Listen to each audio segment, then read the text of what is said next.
I steered the small inflatable boat toward the shore. As I looked back at the horizon, I admired the beautiful pink, purple, and orange colors of the sunset. The white sand and black rocks contrasted on Makalavan Beach. There was no one on the beach, and I was glad for that. I wasn't expecting anyone after all. It was Thursday. That only made my mission easier. As the sun set, darkness would cover my landing, and there would be nothing to worry about. I have bittersweet memories of this beautiful beach. Like a sunrise, tomorrow my life will begin anew, and I regret nothing. Many months before, we could be in one of those HGTV reality shows where a couple decides to move to a tropical region and goes through the process of evaluating several places to live. At the end of the show, they have a fruity drink with the real estate agent, celebrating the purchase of their new home. In our case, we were running not from the snows of the Midwest, but from 9 months of gray skies of the Pacific Northwest. Hillary and I met in Seattle and have been married for 6 years. We were vacationing in Hawaii and decided the Kona area of the Big Island was the right place for us to move. Seattle's gray skies were an important, but not the only reason for the move.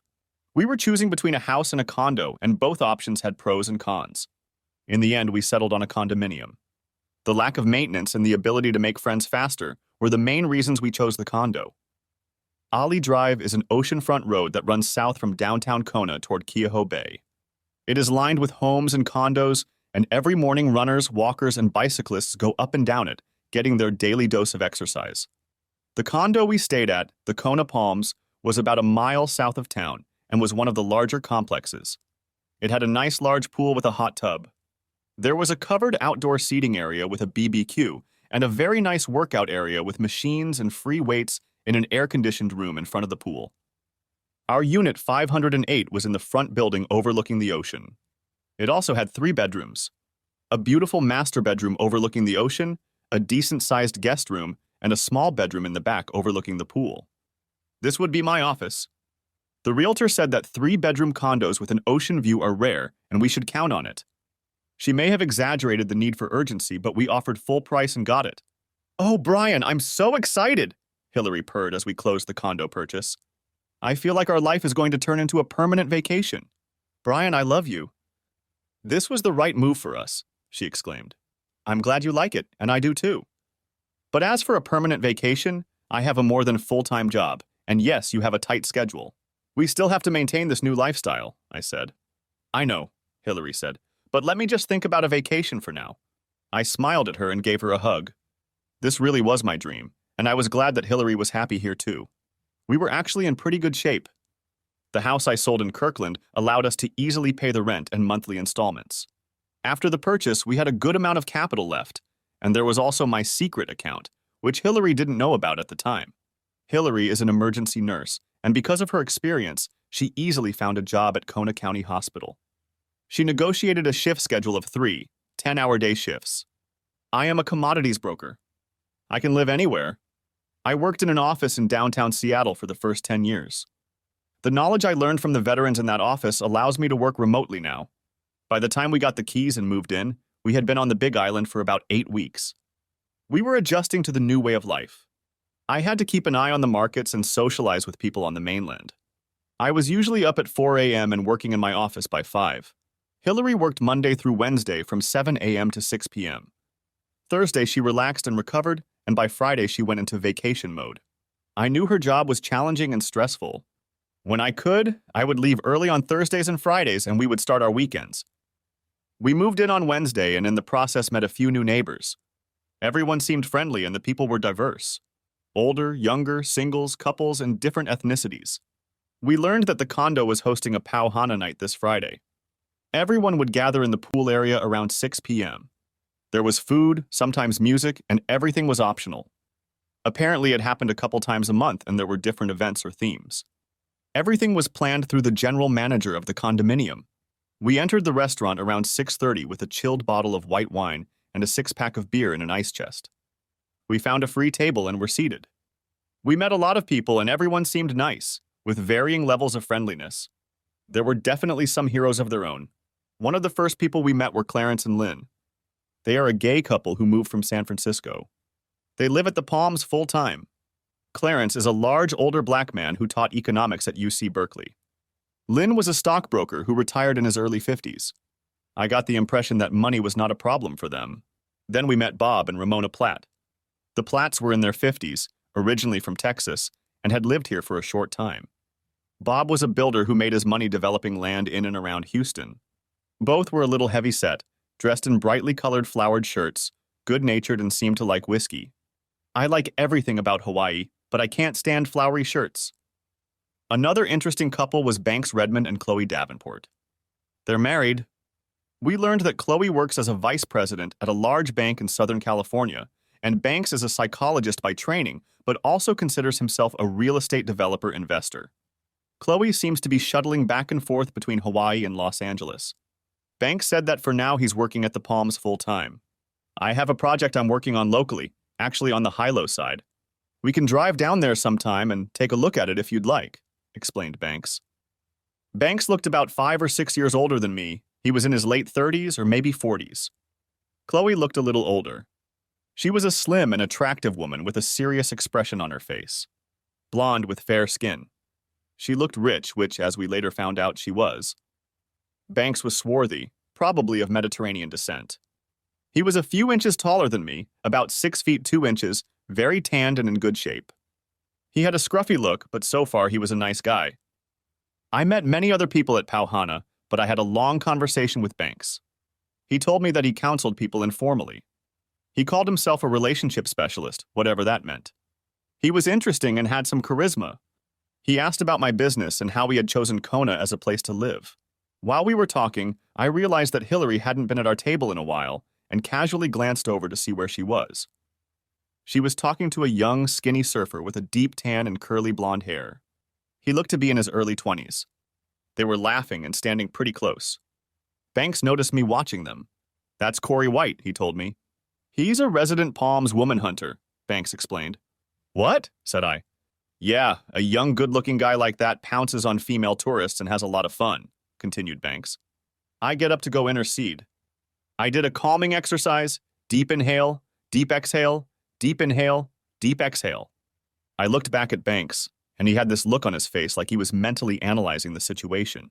Hi, Hill, I announced, wrapping my arms around her waist and kissing her cheek. Oh, Brian, I think I surprised her, and it took her a moment to calm down. This is Corey. He's a marine biologist. He's been telling me about what lives in the ocean. Brian Rivers, I said, extending my hand. Nice to meet you, Corey replied. He grabbed my hand, and I squeezed it even tighter. His expression changed from friendly to, what the hell are you doing? Deep breaths, deep breaths. Hillary went on and on about what an interesting man he was, and how he had suggested that we ride on his boat to see the dolphins and sharks and so on. I just stood there with a silly smile on my face and nodded. See ya, I said, and directed Hillary back to our table. When I looked back, White gave me a perplexed look. We returned to our table, and Hillary started talking to Chloe and Ramona. I just watched the events unfold. My attention never wavered from White. Don't worry, he never preys on married people, I heard a deep ringing baritone. It was Clarence. Excuse me? I asked. I saw you watching young Mr. White, said Clarence. A pleasant man, and it's not bad to watch him either. But I wouldn't worry about him and married women. I'm not worried about any of that, I stammered. I was a little embarrassed that Clarence had noticed my jealousy. Same thing, my boy, rest assured. Corey is a young, red-blooded heterosexual, but he has his own set of rules. Married women are definitely off-limits to him. He and I have had many ethical discussions. Thank you for the information, but I assure you it doesn't bother me, I replied. Good, all good relationships are built on trust, Mr. Rivers, stated Clarence and departed, giving me a friendly pat on the shoulder. Sitting at the table, I thought about Clarence's words. It was almost exactly a year ago. We were invited to a party by one of Hillary's co-workers when we lived in Kirkland, just outside of Seattle. These parties can be fun, but sometimes they boil down to hospital gossip and complaining about work, which can get boring for an outsider like me. Hillary was excited and looked great. She is about 30 years old, 3 years younger than me. She has thick, dark blonde shoulder-length hair. She has a sloping body. I think it was her open smile and beautiful eyes that initially caught my attention. Truth be told, when I first saw her, I was only interested in getting her into my bed, but then I got to know her better. That story could wait. But it can't be helped, she really does give off a sexual energy. I'm used to her attracting male and sometimes female attention. I'm just trying to stay calm. Deep breaths. Deep breaths. Anyway, we get to a party at the home of one of her friends and Carly's co-workers. It's the usual crowd. I know about a third of the group by name, and another third I've seen at some similar events before. When we walked in, I saw an old high school soccer teammate, John Washington. He is hard to miss. John is huge and seems to have gotten even bigger since high school.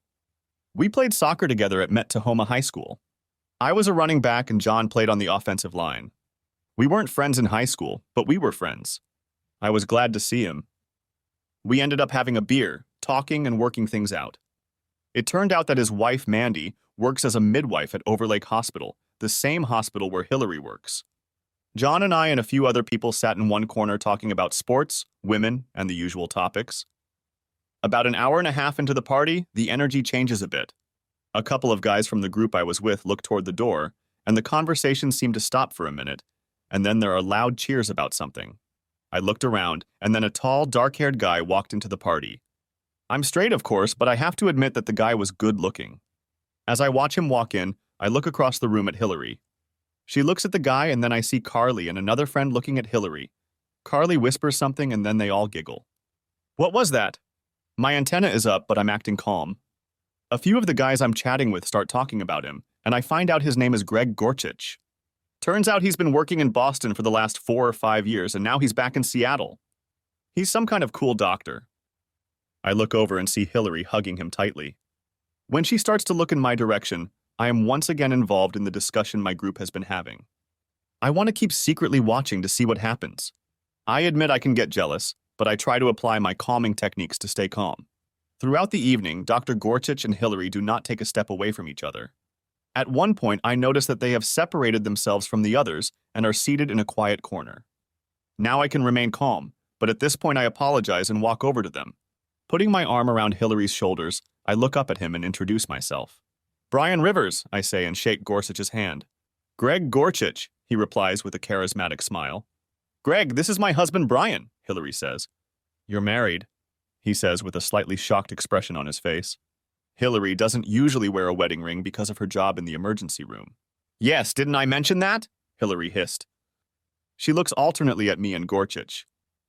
Gorsuch quickly picks up on it and says, Oh, maybe it is. Anyway, Brian, you have a beautiful bride. Congratulations to you both. Now I don't want to take up anyone's time. There are others I need to meet, says Gorsuch. With a quick kiss on Hillary's cheek and a squeeze on my shoulder, he withdrew. An awkward silence hung between me and Hill. So you know this guy? I asked Hillary. She looked at me with a certain tinge of guilt on her face. Yes. He worked at Swedish when I was there before we were married. And? I asked. He was part of a young group that sometimes hung out together. She said this with some awkwardness in her voice. Well, you definitely spent a lot of time with him tonight. Did you go out with him? I asked. No, not really. We were just friends. Now let's just forget about it, she said. I know I don't have it all figured out, but I'm jealous, I admit it. But sometimes she gives me reason to be jealous. She's never done anything, but she's flirty. And I know she had a bit of a wild past. I didn't know all the stories, but I'd heard some things. About 3 weeks after the party, I got a call out of the blue from my old high school buddy, John Washington. John's office is not far from mine in downtown Seattle, and he asked me to meet him for a beer at one of the downtown bars after work. Sure, John, my pleasure. I say that's a little weird. I like John, but we've never really been close friends. When I ask him what's up, he just says we'll talk tonight. I met John at Pinecone, an upscale bar near Pioneer Square. We ordered beers, and I asked what was up. Brian, it's none of my business, but you're my friend, and I have a duty to let you know what's going on, he said. Shall we continue? I was confused. What's going on?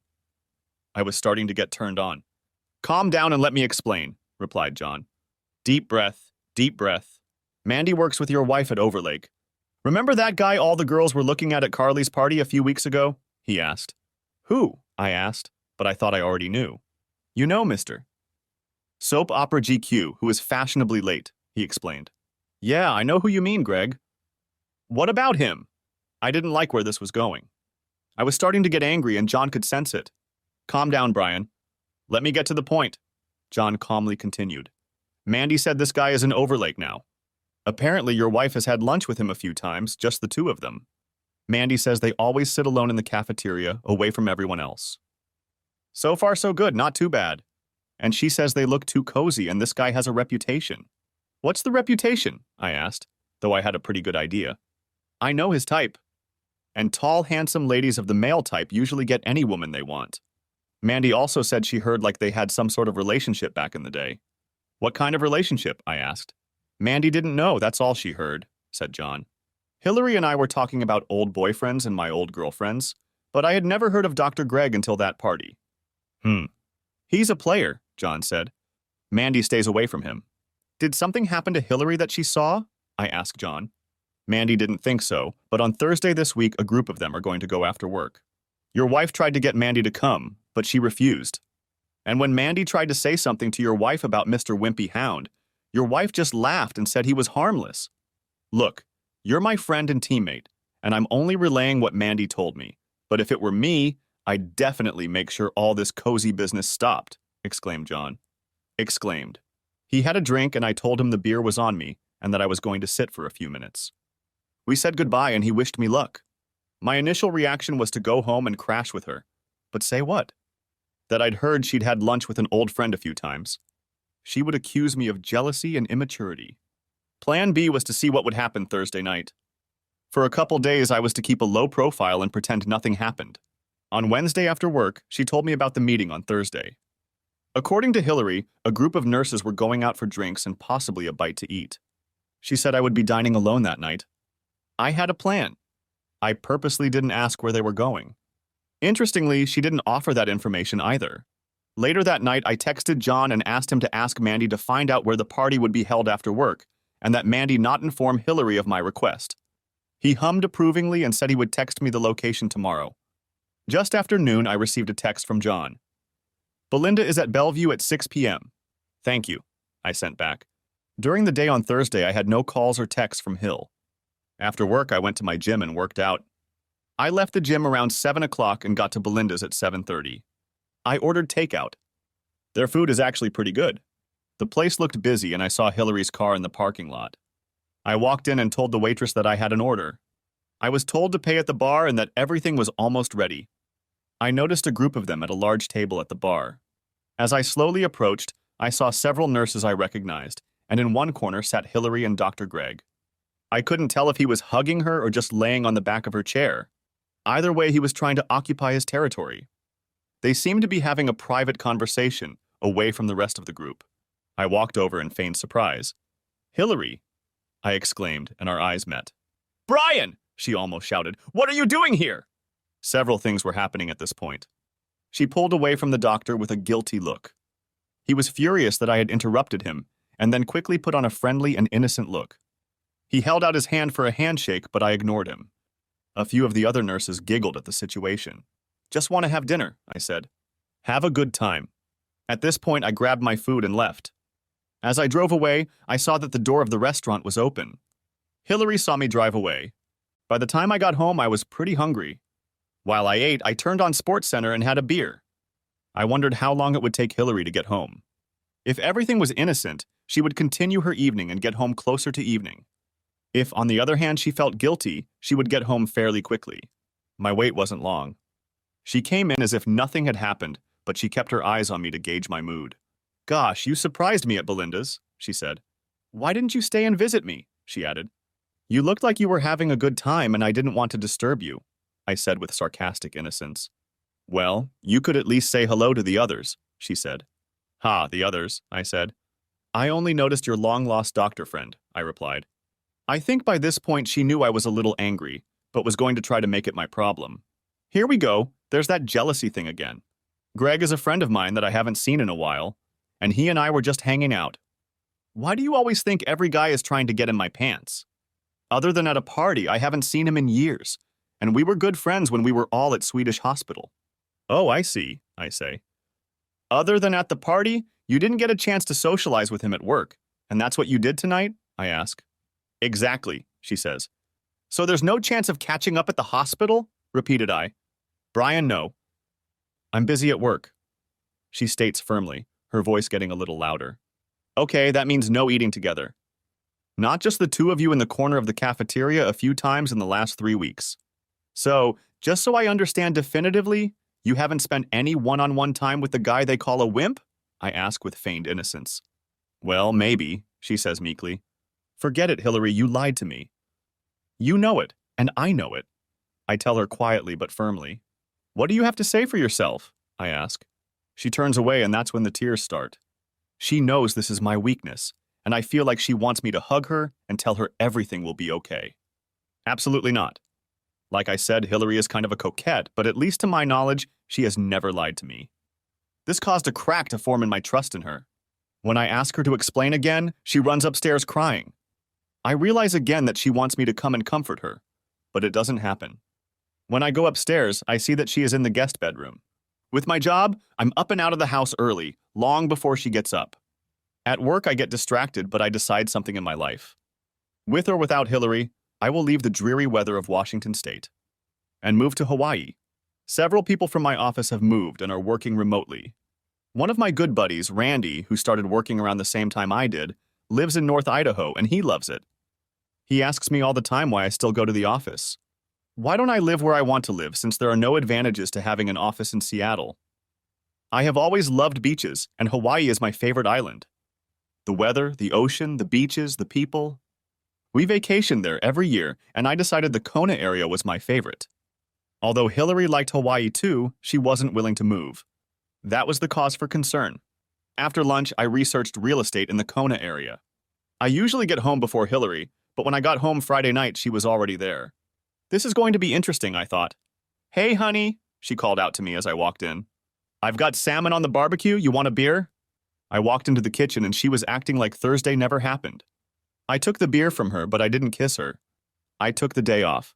The house needed to be cleaned and I wanted to have dinner at home tonight. Sound good? She asked. I sat and looked at her. What? She asked. I'm still waiting for an explanation after you lied to me yesterday, I stated. Oh, Brian, I wasn't lying. I was just confused. I knew you were mad and I didn't want to upset you more. She tried to brush it off. Now, what do you want? Teriyaki sauce or dry rub for the salmon? She asked. I don't care about the damn salmon. I want to know why you lied to me, I said. I rarely use profanity, so she knew I was furious. What's the big deal? She objected. Greg was at the restaurant and we were talking. I'm allowed to have friends or you're too insecure for that. She went on the offensive. I was getting really angry. My therapist was whispering in my ear. In my mind, deep breaths. Deep breaths. Here are the facts. You spent over an hour with this guy at Carly's one-on-one party, and he didn't know we were married. The subject was never brought up during the entire conversation. Fact 2. You regularly have lunch with him, just the two of you in the cafeteria, and it causes gossip in the workplace. Fact 3. You socialize with him at Belinda's separately from the rest of the group. And finally, fact 4. You lied to me about seeing him, just catching up. By my calculations, you had at least 6 hours to meet with him one-on-one, so what's the big deal? She just sat there looking down. Mentally, I prepared myself for the possibility that my marriage might end and began to think about a fresh start in Hawaii. I truly loved Hillary and loved everything we did together. But I didn't tolerate the lies. I knew I was jealous, and if I didn't get the truth out of her, it would be over. She continued to remain silent. And finally, I'm sorry, I've been unfair to you, but can I explain? She said. I sat and waited. As you know, my father left when I was 10 years old. I've always needed a man's approval. I know you know that. In high school, I always picked the bad boy jocks. I had a certain reputation. When I graduated from nursing school, all those bad boy jock types were transplanted by doctors. Confident alpha males turned me on back then, I'll admit it. I knew some of it, but not all of it. When I got a job at Swedish Hospital after nursing school, there were a lot of young people there, and we formed a kind of clique. Carly and some of the doctors were in it, including Greg. I dated a few, but nothing lasted. It seemed like all they wanted was sex. I didn't know if I wanted to hear so many details. All the women were attracted to Greg, and he was a bit of a player. I guess I was in love with him too. I started dating one of his friends, Nick Gardner, a radiologist. I soon realized it wasn't serious, but we continued dating for a few more months. I also learned that Nick and Greg were roommates and good friends. One night we were at a party, Nick and I, and Greg was there too. I wasn't sure whose house it was. There was a lot of drinking, and apparently Nick talked me into going to one of the bedrooms upstairs. I had a few drinks too. It's definitely TMI, but I had to hear how it all turned out. We were doing it in someone's room, and after we were just laying there, Greg came into the room. He said it was by mistake. He must have had a lot to drink too. He sat down on the bed and started talking to us. Nick said he had to go to the bathroom and would be right back. I expected Greg to leave, but he didn't. Well, I kind of fell in love with him and he started proposing. Stop! I yell. Are you telling me you had fun with him too? I ask. For a full minute, she doesn't say a word. Finally, sort of. At this point, she's crying and I'm furious. My wife is a whore? I don't know what to do. I guess the good news, if you can call it that, is that at least I found out the truth. No one would make this shit up. She then tells him that she feels awful the next morning. Nick asks if the three of them, her, him, and Greg, can get back together. She slaps him, and that's the end of their relationship. She learns from others that she is starting to get a bad reputation at the hospital. She quits partying and focuses on her career and the rest of her life. Shortly after that, I met you, she said. You dated his friend, I stated firmly. I know I was so stupid, but I was in love with him, she wailed. So you're still in love with him? Is that what this is about? I asked. No, I love you. I was confused. Suddenly, this guy I was once interested in was now interested in me. I would never do anything about it. It was just flattering. I tell her I need to think about it. We never have dinner and I head out for a walk that ends up dragging on for hours. No wonder it's raining. A month ago, I was happy. Things were going great. I had a beautiful woman as a wife, and I didn't care about anything. Now I question my wife's morals, and I'm not sure I trust her. One thing was certain. I would definitely be leaving Puget Sound for Hawaii, with or without Hillary. Then again, I knew she was a little wild before we got married. But having fun with a guy and his roommate, that was pretty depraved.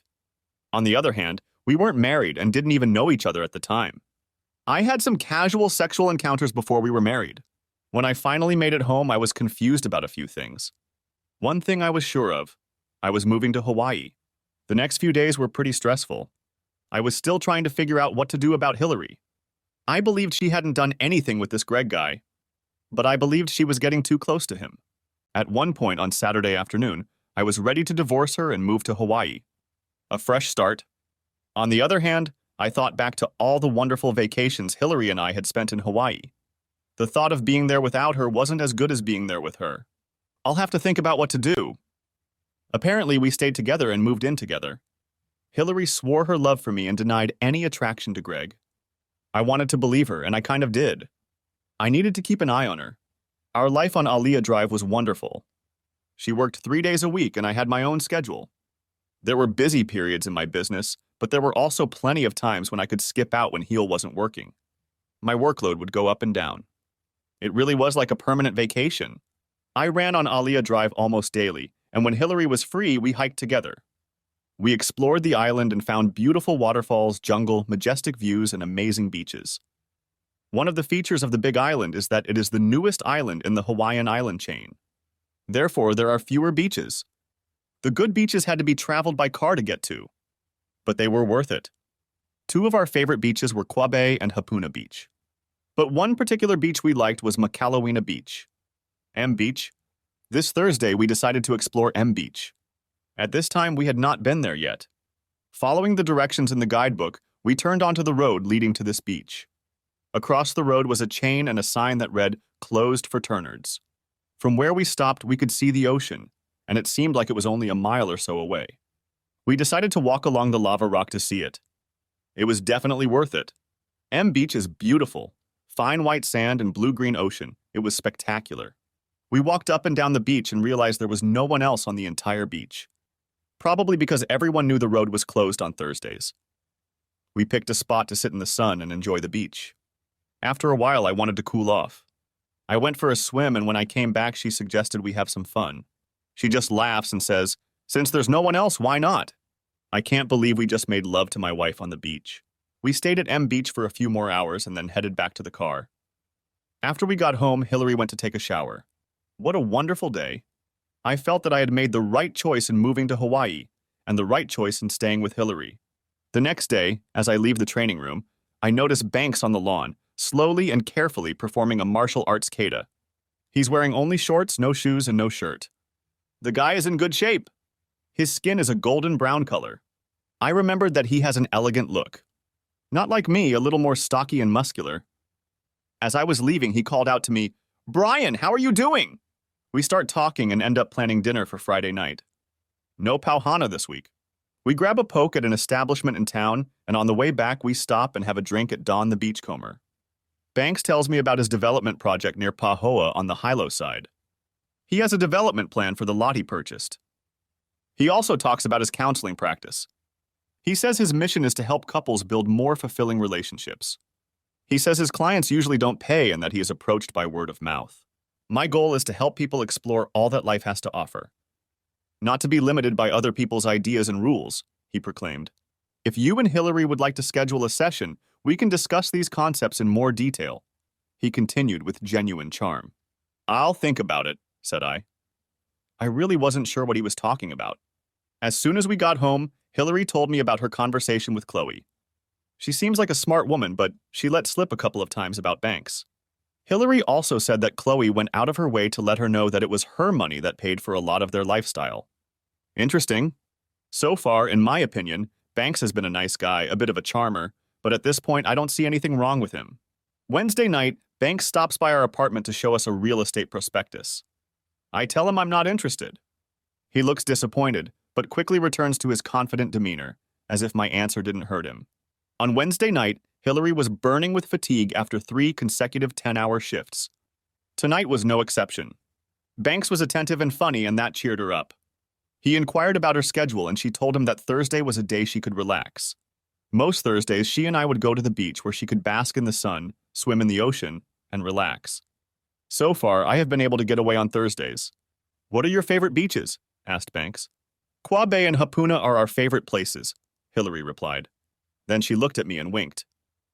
We have visited M Beach several times since our first visit. We ended up inviting Banks to join us in Qua Bay. I wanted her to continue getting to know Banks as much as I did.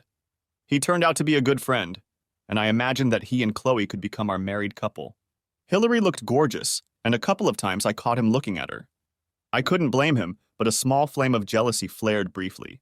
At one point I got hot and went for a swim. Both Hillary and Banks refused, no big deal. When I came back from my bath, I saw them laughing and joking about something, but when I went back to the blanket, they stopped talking about what it was. On the way home, Banks asked us if we had been scuba diving. Neither of us had, but we were both interested. Banks told us about a place in Kona where you could take some lessons and get certified. We were interested. Hillary was especially interested. The longer we lived here, the happier I got, and I wanted Hillary to love the lifestyle as much as I did.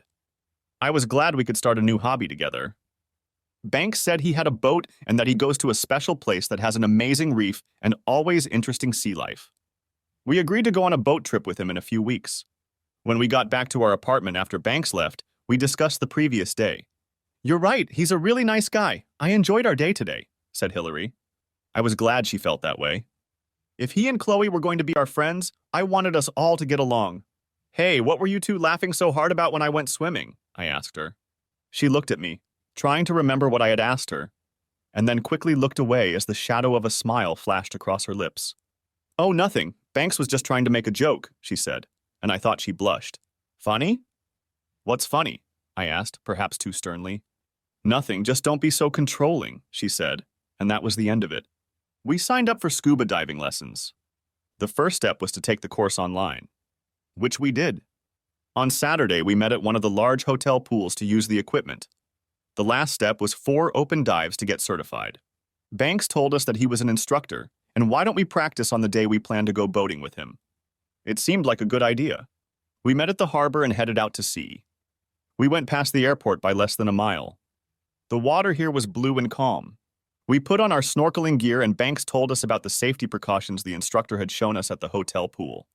He also told us that the water here wasn't deep, and we would go down for a few minutes to make sure everything was okay. We put on short wetsuits and snorkeling gear. What about the sharks? Asked Hillary. There are occasional small reef sharks. I've only seen one once. The big ones, like tiger sharks, are not here, Banks explained. We walked down the stairs and cautiously began to explore the underwater world. It was beautiful. I had no trouble breathing. This is really cool, I thought. I began to sink deeper and felt the pain in my sinuses pressing against my head.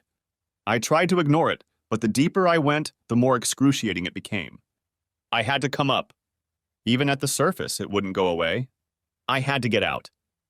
I sat on the boat with no gear on, and gradually I started to feel better. My blood pressure seemed to go down. After a few minutes, Banks and Hillary came out of the water and asked what was going on. I explained that I had a headache.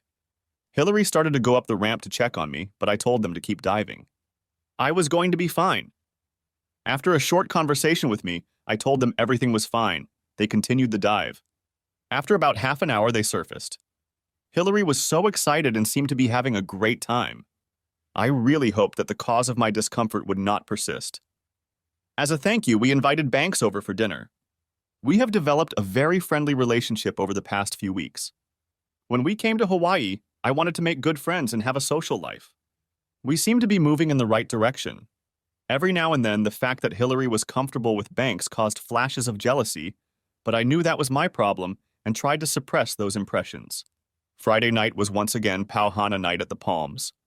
We found ourselves at a large table with Clarence and Lynn, the Platt family, and the Banks. Is Chloe coming? I asked Banks. No, unfortunately she's in Los Angeles for the next few weeks. Probably on business for a big bank, he replied. I had to admit that he wasn't the least bit upset that his wife was away. We were all talking, socializing, eating, and drinking. At one point, I saw Hillary talking to a young Corey White. I waited a few minutes and joined them. They were talking about scuba diving. She told him about my problems, and he recognized that it was a real problem and that some people suffer from that kind of pressure. At that moment, a gorgeous blonde woman approached us. Corey introduced us. This is my older sister, Kiki. She doesn't work at the Palms full-time, but lives in our family condo when she's in Hawaii, says Corey. She's blonde, slender, and beautiful. A walking Barbie doll. We found out that she is an independent IT professional and also has an apartment in Santa Clara. During our brief conversation, I learned that she is divorced. I love Hawaii and try to come here as often as possible, she says. I start to revisit my first impression of Corey. He seems like a pretty solid guy. Banks shows up at that moment, and the mood immediately changes. Kiki, who was talking and laughing just a moment ago, looks negative and goes silent. Corey has a look on his face like he wants to punch Banks. Banks is as charming as ever, oblivious to the negative sentiment. What's going on here? Kiki excuses herself and Corey leaves without saying a word. It was weird. We start talking about scuba diving and Hillary tells us how much she enjoyed it. Banks talks about different techniques and seems to have a lot of knowledge in this area. Oh, Brian, I hope we can find out what is making you uncomfortable. I wouldn't want to stop, it's so much fun, adds Hillary. Well, since I can't go, you certainly can, I say. He's right, and I'd be happy to be your guide, Banks adds. I hope he's just a good friend. Work for me ebbs and flows, then suddenly becomes fluid. I spend my days in our bedroom analyzing commodity markets and talking to people on the phone. One of the keys to my success is the ability to dig deep. A weather event such as a tornado, drought, or flood can quickly change commodity prices. A few percentage points to one side or the other can make or lose big money. One of my high school friends, Dan Bain, is a climate scientist. To put it bluntly, Dan is very geeky and very smart at the same time. He has all these weather forecasts for months in advance. Dan also still lives at home and doesn't use the phone. You'll have to meet him in person. Like I said, he's weird. There will be an agricultural conference in Seattle in a few weeks. That kind of information might be helpful too. My plan was to attend the 2-day conference and then stop by Dan's relatives in Federal Way and talk to Dan. About a 3-day trip. Maybe Hillary would like to spend a few days in Seattle. I called my sales manager in the Seattle office and told him my plans. Brian, I think this is a great idea. It will go well with our mentoring program that starts next Monday, said my sales manager. I had completely forgotten about that commitment. When I told them I was moving, my company had an ironclad rule about mentoring new employees. I was mentored, and it helped. Remote employees were assigned an apprentice who worked with them for 1 week straight and continued to help them after a week of one-on-one work. I agreed as I had no choice. It would be almost 2 weeks, but we both had friends and relatives to catch up with in Puget Sound. That night when Hillary got home, I told her about the trip to Seattle for 12 days. Brian, I can't do that, exclaimed Hillary. Why not? I asked. That would mean missing 2 weeks of shifts in a row, and I'm still on probation, she said. I don't know if I could take at least one of the weeks off, she continued. Geez. I didn't want to stay with her this long, but it's a sacrifice to live in a tropical paradise. The following week, I made an appointment with an ear, eye, nose, and throat doctor for my scuba diving problem. The Asian doctor asked me about my pain, examined my nose, throat, and ears. He paid special attention to my left ear. Mr. Rivers, you seem to have a problem with the eardrum in your ear. I would highly discourage you from engaging in underwater activities at depths greater than 10 feet. Snorkeling would probably be fine, but scuba diving could permanently rob you of your hearing, he said. Great, now I got Hillary hooked on Aqualung and can't participate. On Wednesday, Banks and I went for a run on Aaliyah Drive. We discussed work and life. It didn't seem like he and Chloe had a particularly close marriage. We talked in front of the building as Hillary was coming home from work. What a day, she said. I can't wait to go to the beach tomorrow. I need to bask in the sun, swim in the ocean, and not think about work, she added. Tomorrow at 9:30, said Banks. Ha, I thought. I was somewhat confused. I was glad he had become such a good friend that he was comfortable inviting himself, but he could wait until we asked him. Sounds good, Hillary said, and that was the end of it. Thursday morning, I was already up and working until 5 a.m. The markets were up and down, which was very unnerving. Most importantly, you had to be a few steps ahead of everyone else to make money. Suddenly, my door swung open. Brian, you're not ready. We're leaving in 10 minutes, proclaimed Hillary. I completely forgot, said I. There was no way I could leave.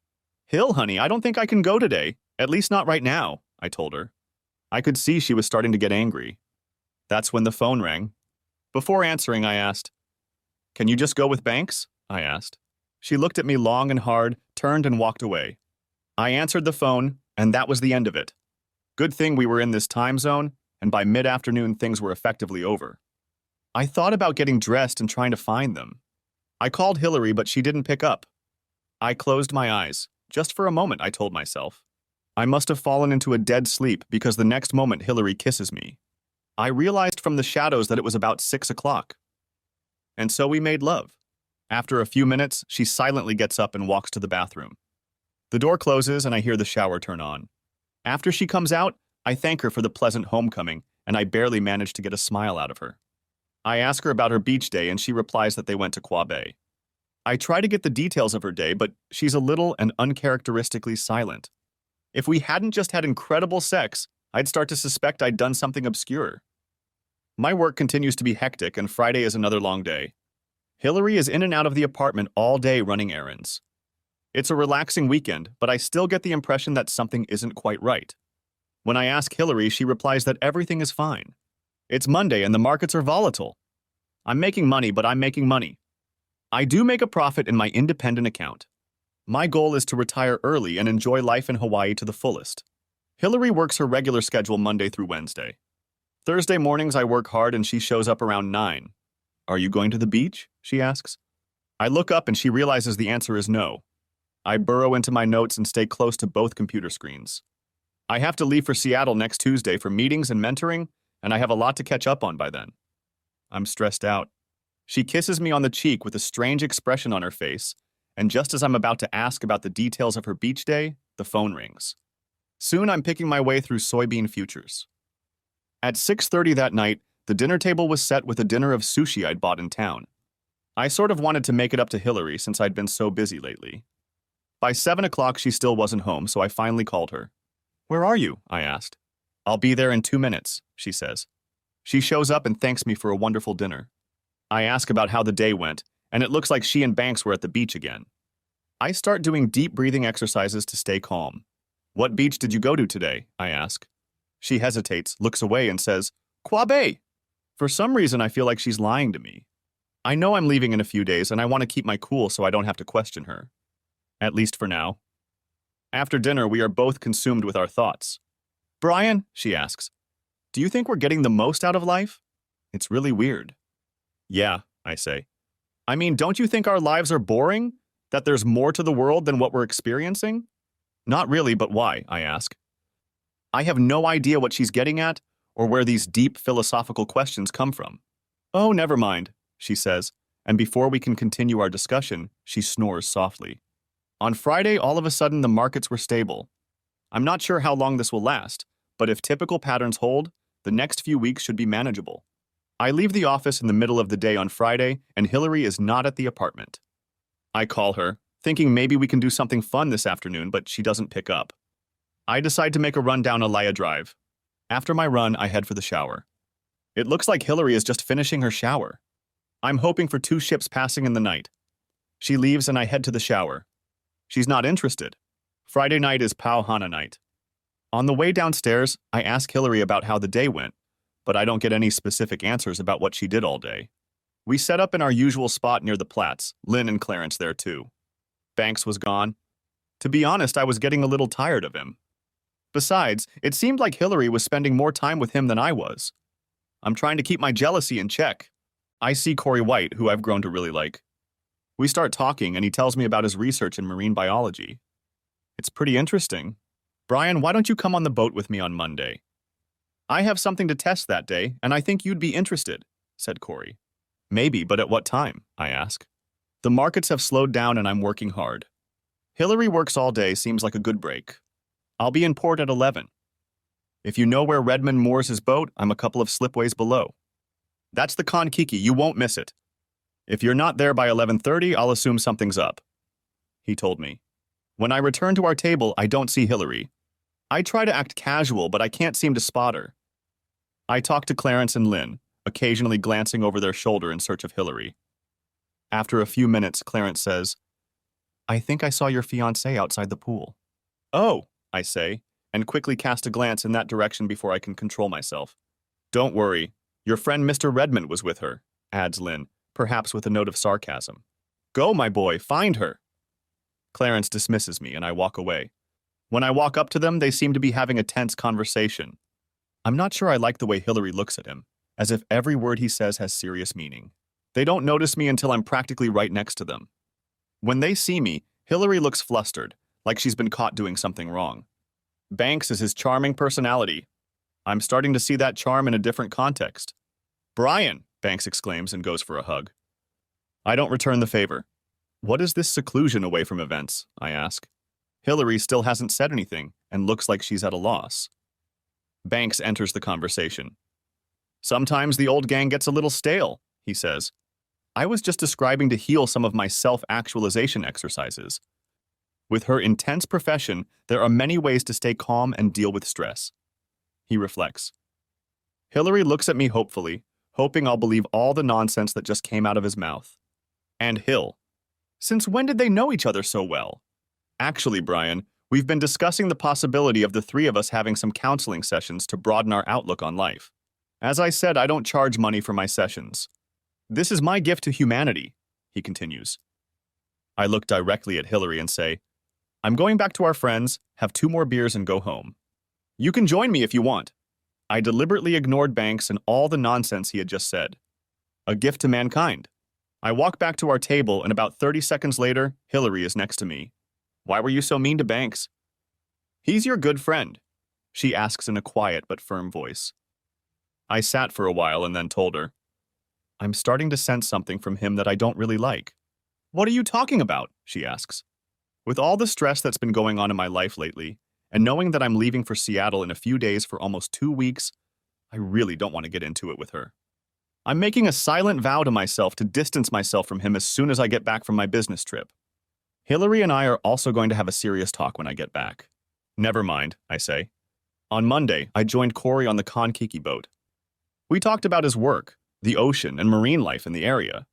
It's really very interesting, and he seems to be passionate about it. I'm working on a project with tiger sharks in the Hawaii Island area. I'm working with the Hawaii Institute of Marine Biology. We have developed an experimental attractant that I believe will quickly lure sharks to the area where it is injected. If we learn what attracts them, we hope to redesign the process and create an effective repellent. I've actually never tried that combination. Brian, you will be the first witness to this challenge. Corey pulled what looked like an 8-ounce bottle out of a styrofoam cooler. He lowered a protein ball made from fish offal and seaweed into the water, then poured about half the container over it and let it go. He then set the timer on his watch. Corey told me that sharks have an exceptional sense of smell and that tiger sharks can pick up odors up to a mile away. We watched and waited. Nothing happened yet. Just wait, I'm sure of it, he assured me. Suddenly, the surface of the ocean seemed to change and come alive. I saw my first dorsal fin, then another, and another. The protein globules were suddenly attacked and were quickly devoured with brutal intensity. It was exciting and frightening. Corey explained that the tiger shark feeds indiscriminately. It has huge, powerful jaws that can crack the shell of a turtle. Tiger sharks can reach 15 feet in length and are second only to the great white shark in size. They are considered primates of predators. The boat was bumped a couple times, but within 15 minutes the sea was calm again. That was exciting, I said to Corey. He seemed pleased with the results and took some time to type on his tablet. It certainly doesn't make me want to get in the water anytime soon, I said. It was a very unnatural situation, Corey told me. Without the attractant, we never would have been able to lure the sharks here. Corey went downstairs to hide his tablet, and I looked at the vials in the styrofoam cooler. It looked like there were a dozen vials in the styrofoam cooler in a haphazard pile. I thought. A moment later, Corey came up on deck. I quickly turned to him. Brian, there was another reason I asked you to come with me today. Corey said this with a serious expression on his face. You can tell me to mind my own business when I'm done, but there's something I think you need to know. He continued. To say I was confused at this point is an understatement. I just kept my mouth shut and listened to what Corey had to say. He asked if I remembered his older sister Kiki. How could I forget that beautiful girl? She was married to a great guy, Ben Green. Ben handled the finances and they would come to the family home in Hawaii 4 times a year. Ben was able to do some of his work remotely. Apparently, he and Ben became friends with some of the other residents of Kona Palms. One of them was Banks Redmond. Banks has a sly charm and asks questions that soon turn personal. Yeah, I know, I said. One day, Ben had to return to California early, and Kiki kept in touch with Banks. Corey told me that he was an undergraduate student at UCLA at the time. All of this information came from Kiki. While Banks was away, he became increasingly close to Kiki. He talks about his counseling sessions and how he gets people to expand their horizons and live more experiential lives. It sounded familiar to me. Long story short, Kiki had sex with him during a tantric massage session. She soon realized that he was no different than the creepy frat boy trying to get a freshman girl into his room at a party on campus. She was angry at him, and even angrier at herself for falling for his bullshit. Banks tried to continue the relationship, but Kiki told him to just back off. About a week later, Ben returned. Kiki felt so much guilt that she told Ben everything. Ben was furious and went in search of Banks. Banks was smart enough to stay away. Kiki and Ben tried to patch things up, but the combination of her guilt and his anger proved too much and they divorced. She hasn't dated again since. I still talk to Ben sometimes, he's a good guy. I think he's engaged to someone, Corey told me. That damn Banks ruined Kiki's life. I was just sitting there thinking. Banks Redmond is a slick operator. I genuinely thought he was a good friend. Brian, I promised Kiki that I wouldn't say anything about this to anyone, but when I see him interacting with Hillary, I remember what Kiki told me about how he manipulated her. She also made me promise never to get into a physical confrontation with him, even though, God knows, I wanted to kill the bastard. Kiki is ashamed of the whole thing and is very sad that it cost her her marriage. He said, Does Chloe, his wife, know about all this? I asked. I'm sure she knows, or at least suspects. Rumor has it they don't have a prenup. If she divorced him, she'd lose a fortune. She's rich. They remain married, but they live separately. I leave for Australia next week, and it will be several months before I return. I don't want to question Hillary's character. I just wanted to give you that information, said Corey. Thank you, I say to him. I have a lot to think about. We dock at the harbor and pick up our gear. As we walk up the gangway, he sets down a styrofoam cooler and opens it. I can see him mentally counting. Suddenly, he looks up at me. I look him in the eye and don't say anything. We look at each other, and then a small smile appears on his face. No words were spoken. As I drove home, I started to feel sick. I was going to kill Banks, I thought. In my mind, I almost hit a local kid when I ran a stop sign. He brushed me off, and I didn't blame him. It reminded me of another incident that happened about 7 or 8 years ago in Seattle. I've always had a temper. I won't go into details, but there have been many ups and downs in my family. There was physical abuse in the family, and because of that, I had anger issues. That energy fueled me on the soccer field. In high school, I played in every conference, and eventually I was invited to play at Pacific Lutheran. It was the only way to go to college. My family had no money for tuition. So in a way, my temper helped me get a college degree. Along the way, it cost me a few girlfriends and other friendships. I knew I needed to address it. At that point, I had not long graduated from college and was still new to the merchandise business, and it was stressful. One Monday night, I was driving through downtown Seattle. If you've never been there, the concentration of homeless people, drunks, and punks there is higher than usual. All worked up and not focused on driving, I almost hit a skateboarder in the intersection. I put my palms up to let him know it was my fault. Well, this tall, skinny, long-haired punk takes his skateboard, swings around, and smashes my headlight. I jump out of the car, and the punk and his skateboarding buddy start throwing shit at me, and I yell about the headlight. As I'm facing the tall guy, out of the corner of my eye, I notice movement. My athletic reflexes kick in, and I dodge another dude trying to blow my head off with his skateboard. He hits me in the shoulder, and it hurts, but I can work. I immediately turn to him and land a straight right punch to the jaw, and he falls to the ground. I'm glad I trained at the Golden Gloves Boys Club. Instinctively, I duck, expecting an attack from the first punk. Once again, I dodge a skateboard aimed at my head. Are these punks practicing to use these things as weapons? He raises it again to try to attack, and I punch him hard in the face. I hear something break. In a blind rage, I keep hitting the son of a bitch. I must have managed 3 or 4 more shots before I'm tackled from behind. It's the cops. I find myself in the back seat of a police car. Outside, an ambulance pulls up, and on the other side of the intersection, there is another police car with its lights on. There are a lot of people around wanting to see what's going on. I pray there is no one there to recognize me. Fortunately, there were witnesses who told the police that I was attacked first, with 2 of them and 1 of me.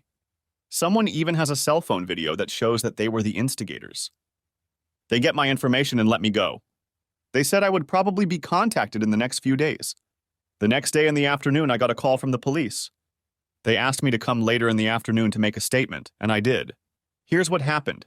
There was no doubt in anyone's mind that I was defending myself. There was plenty of evidence to back that up. It turned out that the first guy I hit had a dislocated jaw and would need extensive dental work to repair his shattered mouth. The second guy has a broken nose and orbital bone. Because of the severity of the beating, I need to see an ADA.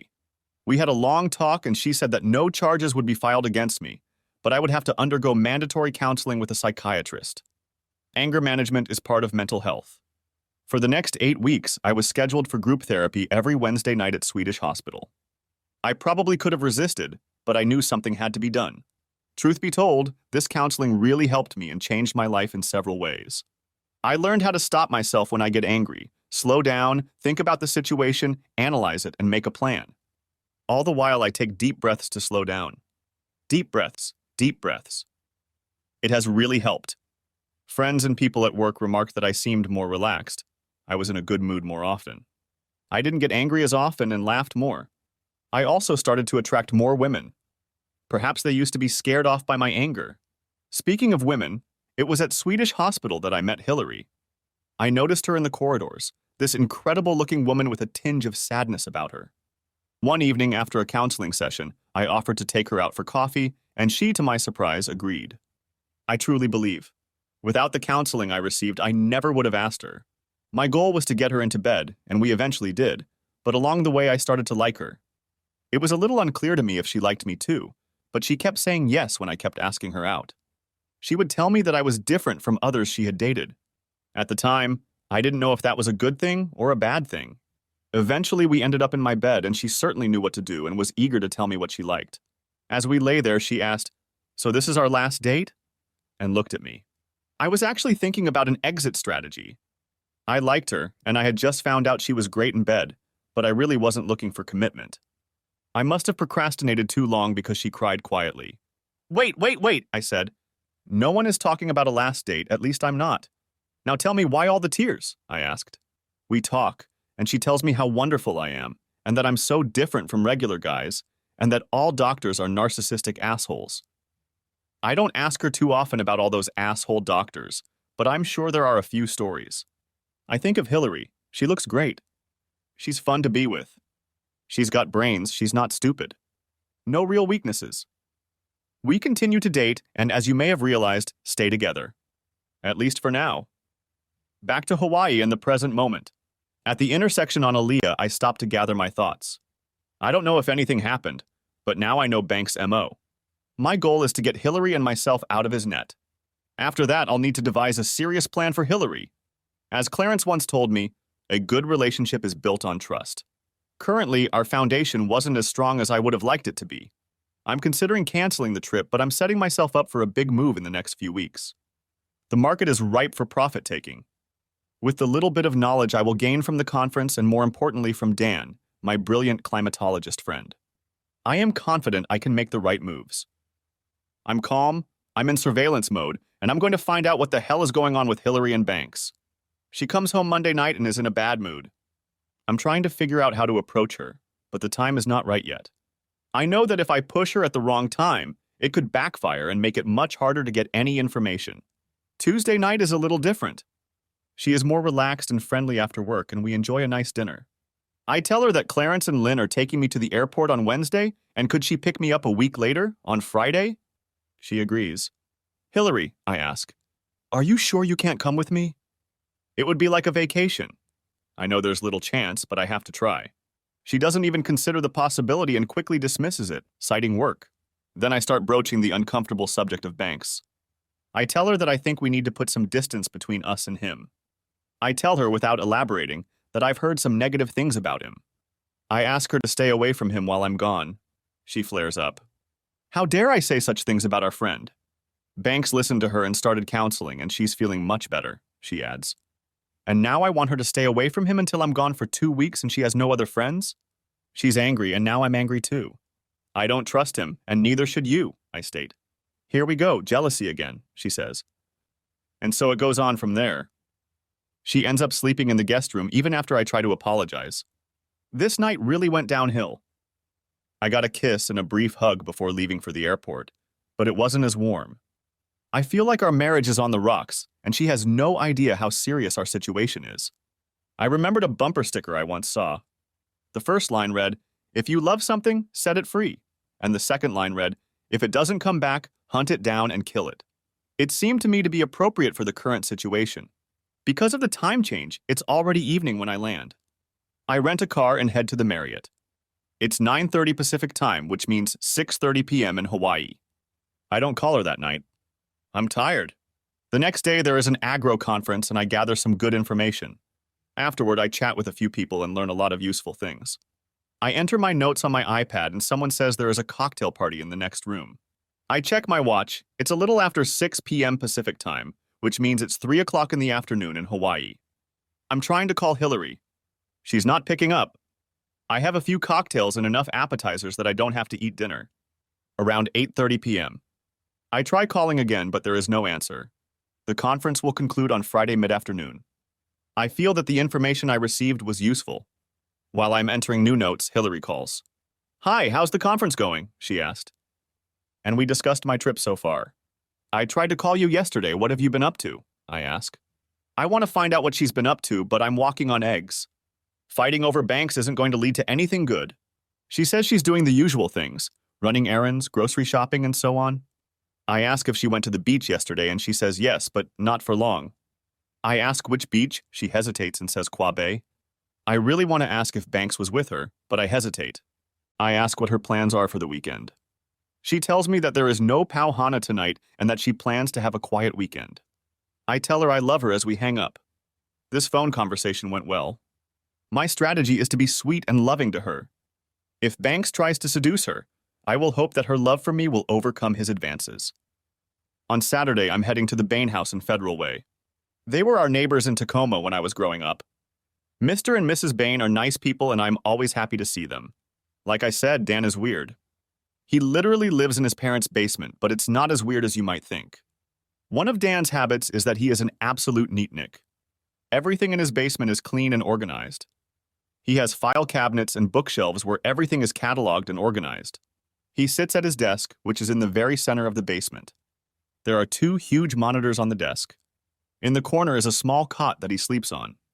Dan is dressed in slacks and a short sleeve button-up shirt. He rarely leaves the house. You can see that he's happy to see me. I don't think he'll have many guests. We spend time talking about the past, our old neighborhood, and the people we grew up with. Honestly, for me, it's an enjoyable pastime to spend time with Dan. I don't know how he makes money or who exactly pays him. What I do know is that he makes money. He builds complex computer weather models using all sorts of data, both current and historical. He's tried to explain this to me before, but I was quickly lost. Like I said, Dan is brilliant. I've asked him before if he ever provides information to people in my business. He said no. If Dan can be relied upon, he is completely honest. I have a list of things I want to ask him about. I have to make sure he stays on task, or we'll branch off into topics that could take hours to cover. I ask him these specific questions and also ask him to chart the weather for the next 90 days or so and enter various factors into the equation. His mom brings us lunch and we continue talking for a few more hours. Then I leave. I tell him I'll call and he says please don't. Dan doesn't like the phone. He sends the weather maps I asked him for within 24 hours. In the evening I try to call Hillary, but I get voicemail again. Sunday I go for a run. I return to the hotel and start working on a trading strategy based on the information I've gathered. I have a really good feeling about this. I've never done such a deep dive before. Hillary and I are finally communicating. She seems eager to talk to me. I think that's a good sign. She's asking me about the conference and her visit with Dan Bain. Her voice is very chipper. I tell her she sounds happy. Oh, Brian, I just love this place. Hawaii has everything I wanted and more. I love the weather, I love our condo, and even the job turned out better than I thought it would. I'm just thrilled with our decision to move, she exclaims. It makes me happy. It was really my decision to move, and Hillary disagreed a bit. I'm glad she likes Hawaii as much as I do. I ask her what has caused such a sudden revitalization. I connect with Banks, and he helps me better understand myself and what life experiences are. She continues. I'm not talking. I start to get angry. I take so many deep breaths I might pass out. I wonder what kind of crap this asshole is feeding her. After hearing Corey's story, I guess. Oh, really? I say calmly. Tell me about how he's helping you, I ask, trying to remain as calm as possible. I sit and listen as she talks about how she feels, what life has to offer, expanding her horizons and finding true happiness in all areas of her life. How Banks helps her realize things that explain some of her negative feelings. I'm starting to feel nauseous. I'm afraid I'm going to explode. I use one of my anger management techniques and calmly but firmly walk away from the conversation. I tell her I'll call her this week. I pondered the situation. Corey's story about Kiki kept playing in my head. I had a few options. 1. I could have booked a ticket home and intervened. That was ruled out. I wouldn't do that. 2. Believe she loves me too much to give in to him. I'd say it's 50-50ths at this point. 3. Accept the fact that they have had or will have sex and divorce her. This was painful to think about. I started to develop a plan. My mentoring week went well. My intern was a young man named Michael Rodriguez. Mike was a hard worker and eager to learn. Each day I spent several hours studying my own trading. The markets were calm, and Dan's weather forecasts were hitting the mark so far. I had a trading plan for the next few weeks that was going to make me a lot of money. Monday, I don't call Hillary and she doesn't call me. I know she's working. Tuesday morning, she calls around 10 a.m. Pacific time. I'm at work and we only talk for a few minutes. The exuberant excitement from our previous phone conversation continues. The week is flying by quickly and it's the end of the workday on Thursday. My plane leaves SeaTac tomorrow morning. I take my intern Michael Rodriguez out for a beer to celebrate his internship. It's a pleasant evening and we talk mostly about the trade. On the way home, I'm relatively calm about what I might learn about the situation with Hillary and Banks. If he and all his crap seduced her, it's over. What I do next has yet to be formulated. If the seduction doesn't happen, my strategy will be to slowly and decisively cut Banks out of our lives. The flight arrives in Kona around 4 p.m. One of the small things I like about Kona is the quaint airport. Everything is outside, few interior buildings. Hillary picks me up at the curb. Hillary's in a good mood. A little weird, but good. She talks a lot, laughs a lot, and smiles a lot. She asks me questions about the trip, and when I start telling her about the Bains or my mentor or whatever, it's like she's not interested. She asks me another question before I even finish answering the previous one. It's weird. It's Friday and there is a Pauhana event at the pool. I'm tired, but I ask her if she wants to go anyway. She says she doesn't care. I don't mind if we don't go, she says. That's weird too. Hillary loves any kind of party, and we haven't missed one since we've lived here. I think maybe there is some reason why she doesn't want to attend these events. I think that would be fun, I say. I've been on the mainland too long and I feel like having a couple glasses of Mai Tai, I add. Hillary was silent for a moment. I wouldn't mind being alone with you, she says and strokes my thigh. Okay, I say. We'll leave for an hour or so and then we'll get reacquainted, I proclaim. Hillary says nothing, but the issue is settled. We get down a little after 6 to the usual group. Everyone is in place, but so far I don't see Banks. It's a very typical night at Pauhana. We see Clarence and Lynn, the Platts and Nishimura, the couple who moved here a few months ago. I know Corey is in Australia, but I see Kiki across the street and get up to talk to her. I know I can't say anything about her relationship with Banks. I promised Corey that I wouldn't. We start talking and she is very nice. She tells me that she is staying at their family home indefinitely while Corey is in Australia. She explains that sometimes it's better to hang out at the condo while Corey is gone. There's plenty of room, but sometimes I start to feel like a foster mom to my little brother and all his dates, she says with a laugh. After a while, I glance across the street and Hillary is looking at me, frowning slightly. Maybe it's her turn to get a little jealous. Kiki and I continue talking for another half hour or so. Every once in a while, I could feel the sadness slipping into her as we moved on to some topic. I tell her how much I enjoyed talking to her, but it's time for me to head home. As I leave, I get a brief but pleasant hug from her. Back at our table, I don't see Hillary. The ever-observant Clarence notices that I'm looking for her. I think Mrs. Rivers left 15 minutes ago, he tells me. Oh, she must be back at the condo, I say, heading towards the house. Brian, he says, I believe she was headed for Mr. Redmond's house. And, dear boy, it's none of my business, but while you were on the mainland, they spent a lot of time together. Clarence tells me this with an expression of some concern. Nodding slowly as I absorbed this information, I turned to Clarence and gave him a brief hug, thanking him. He seemed a little surprised by the hug. I go to our condo #508. My next Mai Tai has more rum than juice, and the ones after that are mostly rum. It's not even 9 p.m. yet, and alcohol and jet lag are making me pass out. When I wake up, it's 2:30 in the morning. So it's 5:30 Pacific time, which is about the time I usually get up. I don't want to wake Hillary, so I head to the spare bedroom. I take a short nap, but by 6 in the morning, I'm up and out for a run on Aaliyah Drive. I have a lot to think about. Hillary's behavior, Banks, the commodities market, Clarence's comments, and I also think about Kiki White.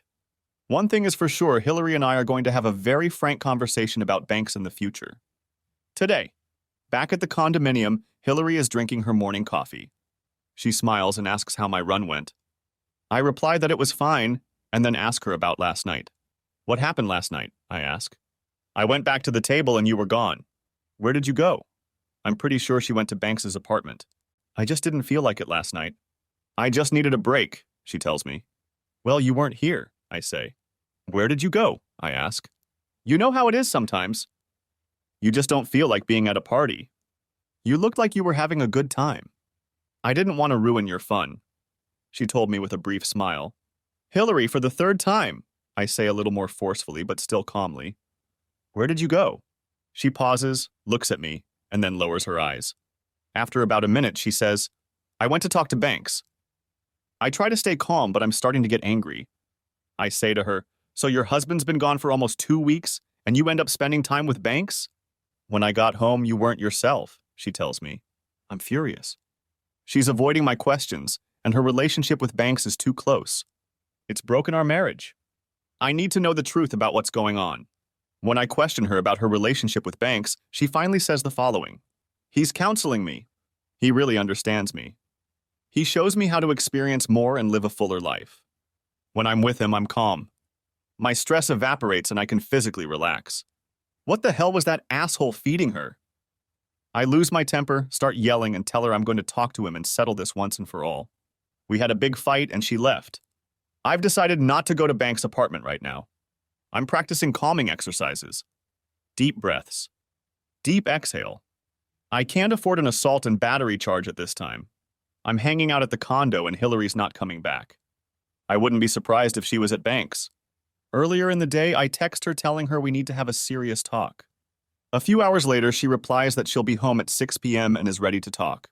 All afternoon, I spend the entire afternoon planning my strategy. It basically boils down to what I was thinking while I was on the mainland. If she had sex with him, we're screwed. If she didn't, we cut him out of our lives. I have another plan for Banks. At 6 o'clock, the doorbell rings. Why is she ringing the doorbell? When I open it, I see Hillary and her escort, Banks. He looks at me with a calm and smug expression on his face. I flare up, quickly going into calming exercises for several reasons, including not hitting him. What the hell is he doing here? I ask. Hillary looks at me with an expression of patience. Banks and I have a lot to tell you, and it would be best if we discussed it all together. Banks and me. I want to throw him out, but curiosity about what they're going to say overrides my initial impulse. I need to get to the bottom of this. I really need to know what's going on. Okay, I say. Why don't you start telling me what's going on? We move into the living room. They sit on the couch facing me. I sit in the only chair. Brian, you know I've had self-esteem issues my whole life, she says. She looks at me, waiting for a response. I just stare back at her dumbly. Well, she continues, I'm beginning to understand the origins of some of these problems. Banks is opening up this information for me. I feel so strong and happy. For the first time in my life, I feel really happy. Are you telling me you're not happy in our marriage? I ask her. No, Brian, honey, I love you. You're wonderful. It's not about you, it's about me, about understanding myself, pushing my boundaries, and ultimately being the best life partner for you. Banks is teaching me so much, she says. I'm getting close, Brian. I'm almost to the point where I can live life to the fullest, she pleads. Outwardly, I'm calm, but inside I'm more than angry. Her stupidity and his bullshit really got to me. Deep breaths. Deep breaths. Make a plan. I sit back and calm down and don't say anything. I guess they think I don't understand. Brian, Banks cut in with a professorial look. There's a little child living inside each of us, seeking parental approval. Hillary has abandonment issues stemming from her father's abandonment. She used her appearance to try to get that validation. What are we in our first year of psychology school? I wonder if this asshole believes the crap that comes out of his mouth. He continues to talk about expanding horizons, breaking down personal barriers, and learning about all aspects of life. I'm starting to get tired of it all and actually pass out, but I do notice one thing. Hillary is looking at him in a different way than I saw her looking at Dr. Greg Gorchich all those months ago. It seemed that all his chatter had come to an end, and then he said something to me that shocked me. Hillary will stay with me for the next week, and we can get through the final hurdles and get her ready for a full life. What? I yell. You're moving out? I ask. It's hard to stay calm with news like this. Brian, honey. She is literally on her knees, clasping her hands together as if in prayer. It's only for a week or so, she pleads. At that, a hopeful smile appears on her face, as if she wants me to realize the importance of all of this. Are you sleeping with this guy? I ask. At this point, I need to sort this shit out and figure out what's really going on. Oh, Brian, sex is so not important in the scheme of life, she says. Banks nods prudently, as if his student has learned his lesson, and the professor confirms it. Brian. Banks speculates the human race has many ways to communicate. Sight, sound, hearing, and of course touch. Old morals can limit people in what they can experience in order to live the most fulfilling life possible. So in general terms, he just told me they were having fun. I remember that first time at the beach, when he looked at her in her bikini. Hillary, I say. I make one last attempt. Don't do this. You're my wife. We have some problems, but we can get through this. Don't leave me. Honey, she pleads. It's just a week. One little week out of our lives. I'm going to come back and be the best version of myself for you for the rest of our lives. She says this while looking at me with the same blissful smile on her face. With those words, Banks stands up and Hillary follows suit. As they walk out the door, she shouts, I love you to me. I hardly slept that night. I know my marriage is over, and I'm not as sad as I might have thought. Most of all, I'm angry. In particular, angry at Banks. I'm starting to think about my plan. I did a little research, and I think I've determined what type of predator Banks is. He considers himself a top-tier predator. It's not enough for him to entertain a woman. It's not enough for him to entertain another man's woman. It's also not enough for him to entertain another man's woman for a man to know about it. He needs to entertain another man's woman and have the man accept it. That's not going to happen here. Sunday morning, I head out for a run on Aaliyah Drive. It's a crowded street this morning. Along the way, I am immersed in reflection, working on my acting skills. For my plan to work, I have to be believable. On my way back, I see Kiki outside the building. I waved at her and we got to talking. She said she was heading out for coffee. I ask if I can join her. Will Hillary be joining us too? She asks. I hesitate and then tell her we are not together. She says she saw us 2 nights ago at Pau Hana together. I tell her it's a long story if she's interested. I feel like with all the gossip about Kona Palms, she already has an idea. Sure, I'm interested. Let's get some coffee, replies Kiki. We're going to Java on the rocks. We're outside and I'm dressed nicely in my running clothes. I tell Kiki a very brief version of my situation with Hillary and with Banks. She's quiet, just taking it all in, but I can tell it's very personal to her. We both got hurt because of Banks Redmond. As we walk back, we talk about other topics, and we have a really good conversation. I'm starting to like Kiki. We get back and I ask her if we could get together next weekend. She starts to shake her head in refusal and I stop her. Kiki, I'm not Banks, I say. I like you as a friend. At the moment, I'm married. But I expect my marital status to change very quickly. You know why. Come on, 2 friends for now, dating. She smiles and it's like sunshine.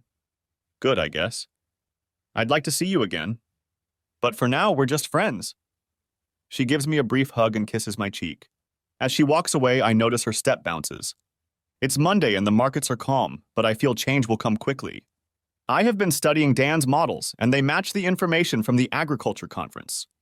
I am making big moves in corn and coffee. I am getting into soybean futures. I make all these moves before the market has time to react. I have my own LLC that is drowned in several offshore corporations. It's legal. I just like to keep things separate. It may eventually lead to me, but it will take a lot of resources. This is my secret account. Through the LLC, I make my own trades. If I do it right, I have at least $500,000 in my secret account. In fact, it could be as much as $1 million. I haven't seen either Hillary or Banks at Kona Palms since Saturday night. That's fine, but I need to contact Banks as part of my plan. I got to the office early on Wednesday and so far so good.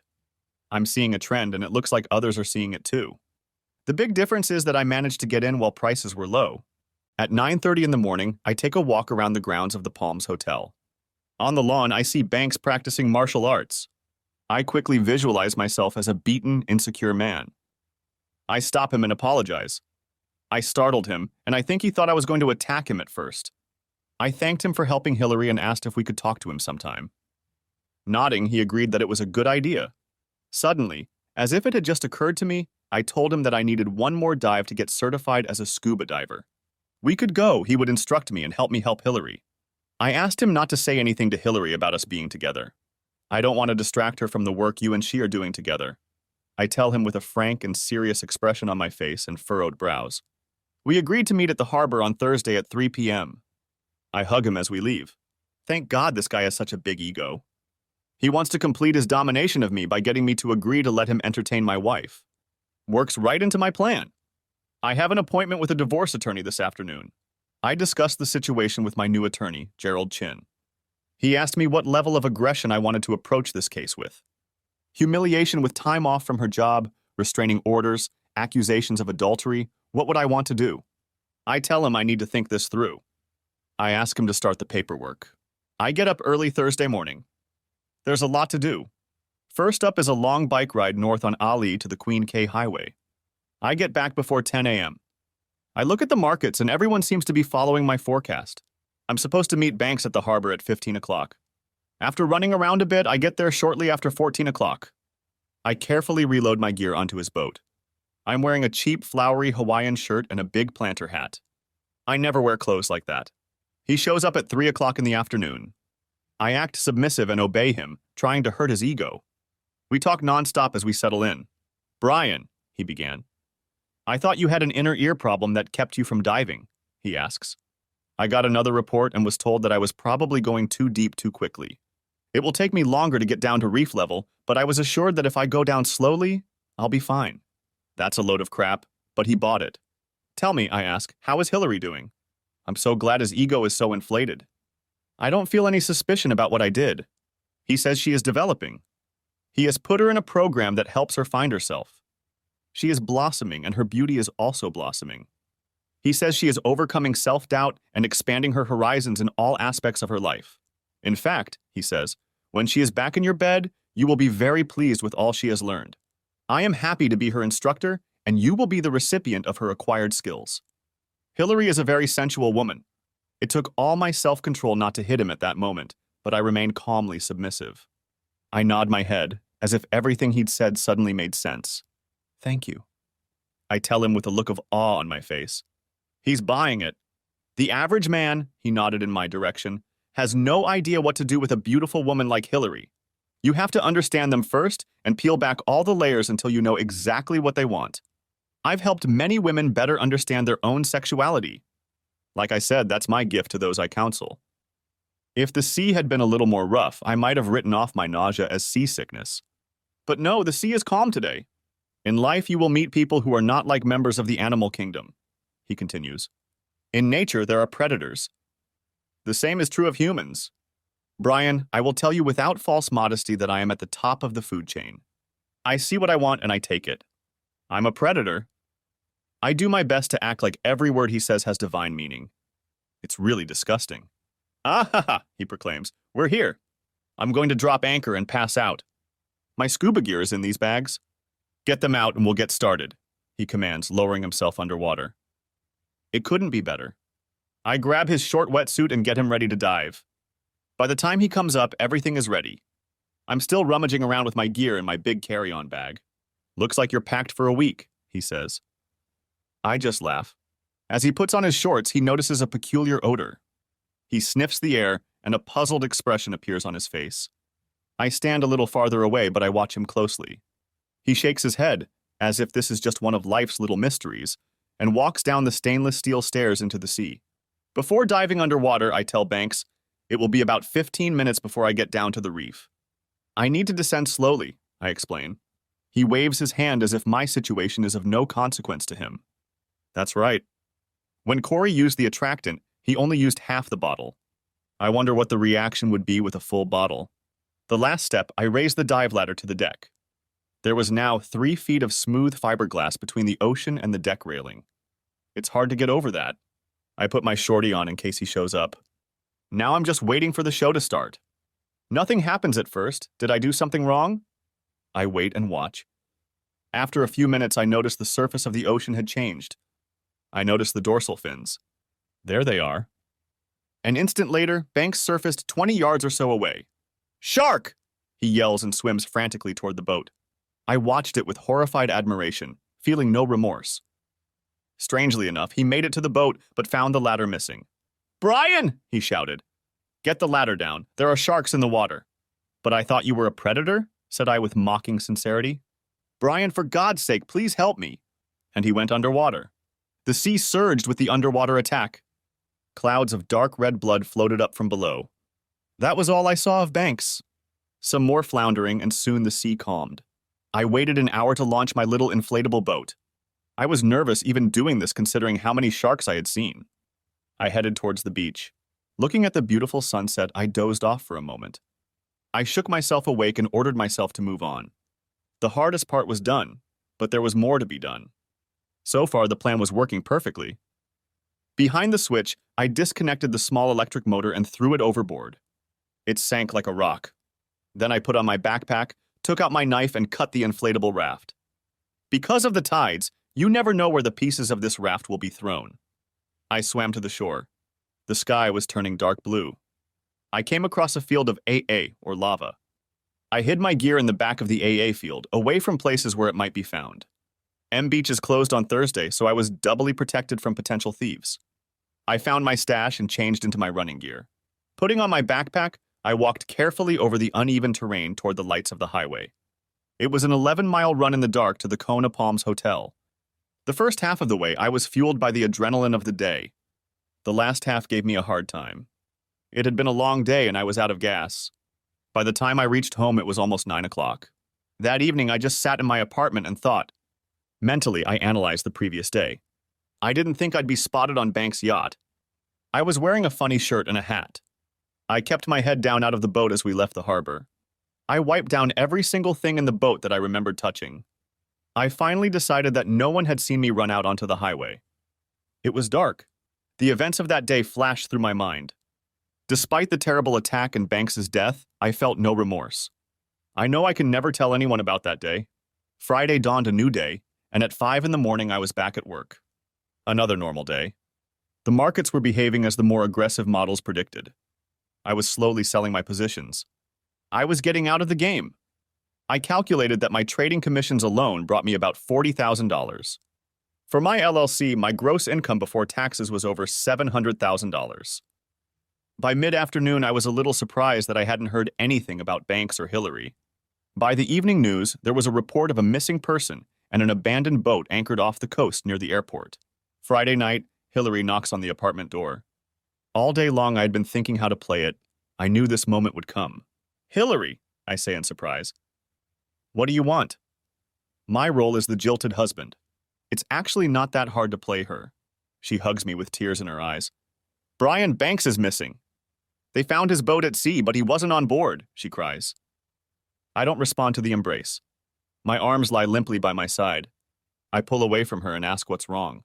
"Brian is all over the news," she says. "They found his boat, but there's no sign of Banks." Now she's sobbing. I look at her as if trying to comprehend the situation. I paused, then said, "I'm sure he'll show up, probably nothing to worry about." She looks at me with a glimmer of hope in her eyes, thinking that maybe I was right. I walk over to her and she seems to think I'm going to put my arm around her, put my hand on her back, and gently lead her to the door. "I thought you said you were moving for a week. You have a few more days." I say this without any emotion.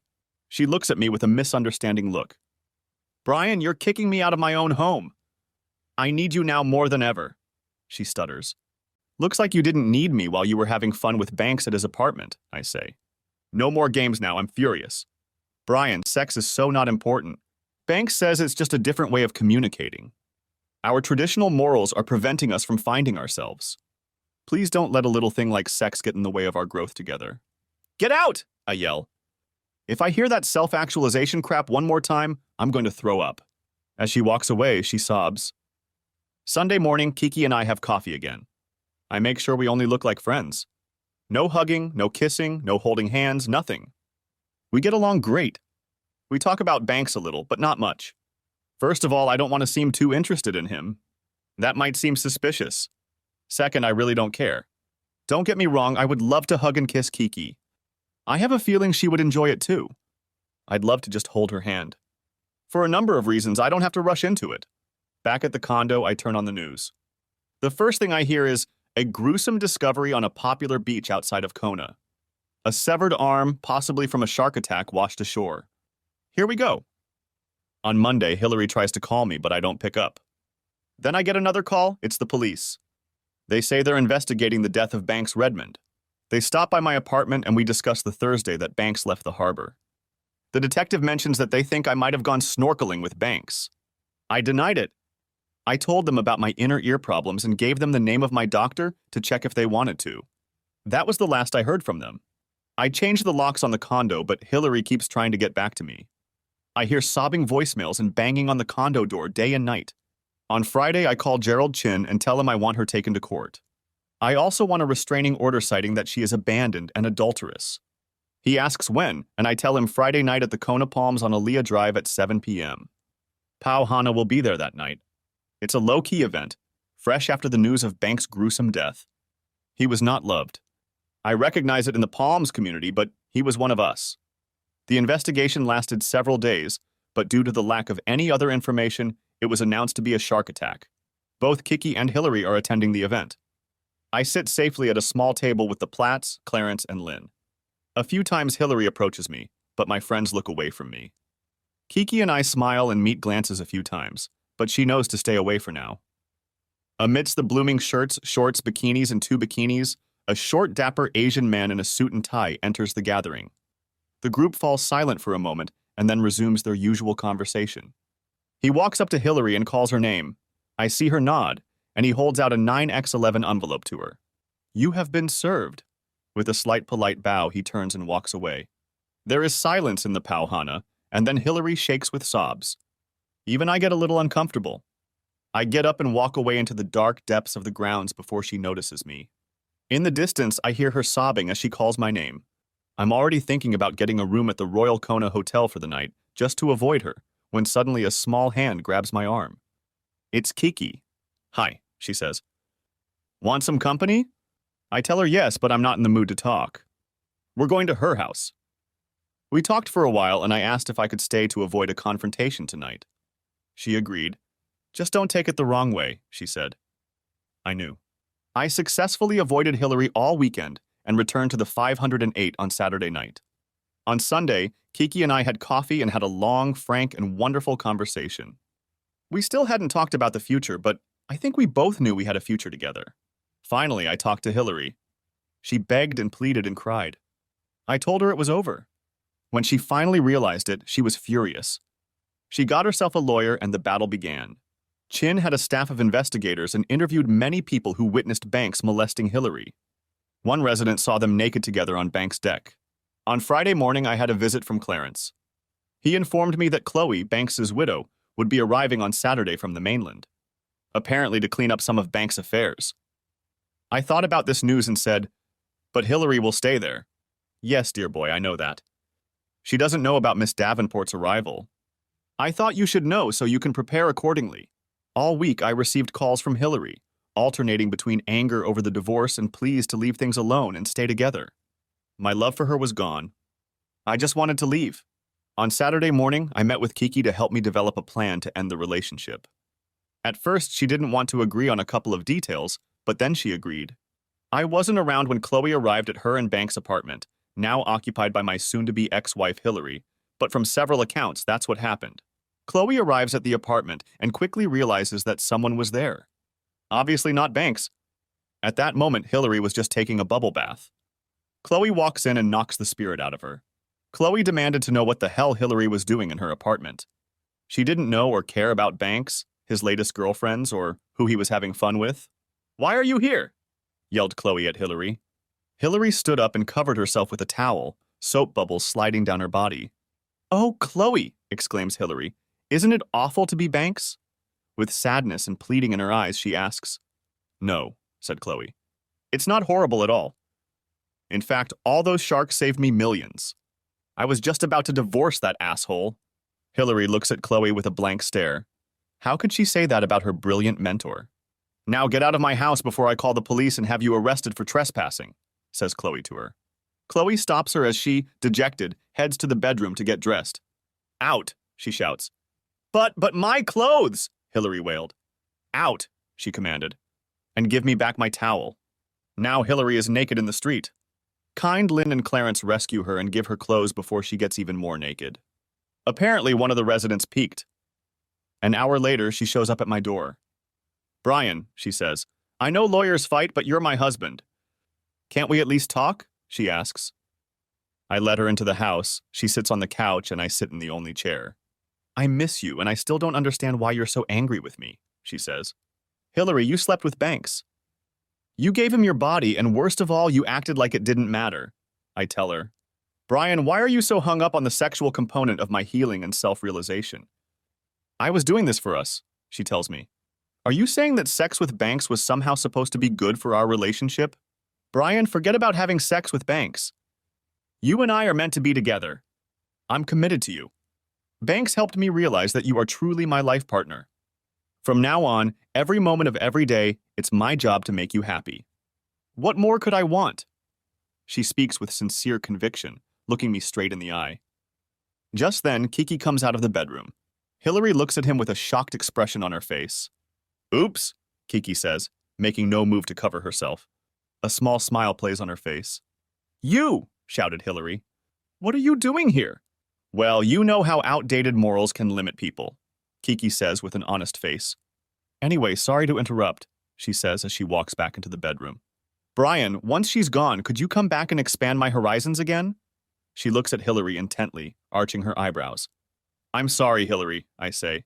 "I need to go back and work on becoming the best version of myself." Hillary runs out of the apartment sobbing.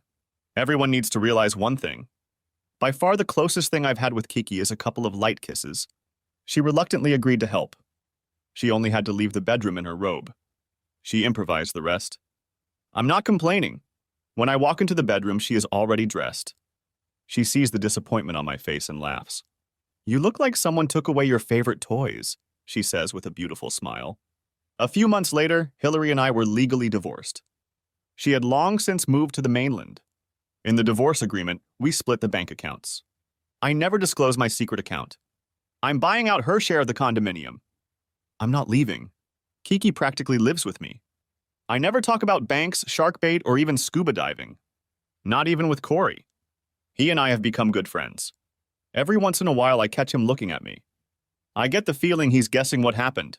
Life in paradise is beautiful. Thanks for watching. I hope you enjoyed it. So subscribe to my channel and watch the next video.